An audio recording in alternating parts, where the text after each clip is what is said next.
Əgər bir insan fiziki cəhətdən sağlamdırsa, lakin mənəviyyatında problem varsa, o sağlam bədənin cəmiyyətə heç bir xeyri yoxdur.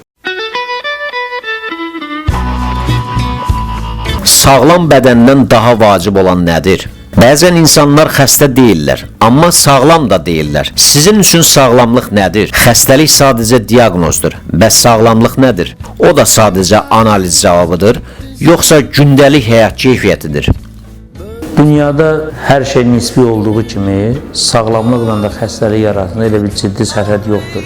Sağlamlıq nisbidir. Tam sağlam insan nadir hallarda tapa bilərsən, hər şey sağlamdır.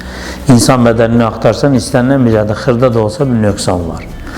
Amma əlbəttə ki, sağlamlıq, xəstəlik deyəndə xəstəlik insanın canını narahat edən, insanın ruhunu narahat edən bir şeydir. Amma sağlamlıq da insanı rahat edən bir həyat tərzidir. Xəstəlik insanın sağlamlığının itirilməsinə deyir xəstəlik. Bu və digər orqanın funksiyasının pozulması artıq digər orqanlara sirayət edib də xəstəlik yaradır. Sağlamlıq isə, yenə də deyirəm, sağlamlıq dünyada hər şey nisbi olduğu kimi sağlamlıq da nisbi götürülür. Yəni tam sağlam adam dünyada bəlkə axtarsan barmaqla göstəriləsidir. Biz bildiyimizə görə bu söz Azərbaycanda demək olar ki, bütün dünyada məşhur bir söz var.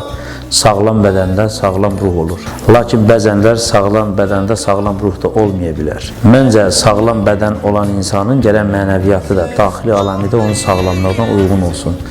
Əgər bir insan fiziki cəhətdən sağlamdırsa, lakin mənəviyyatında problem varsa, o sağlam bədənin cəmiyyətə heç bir xeyri yoxdur.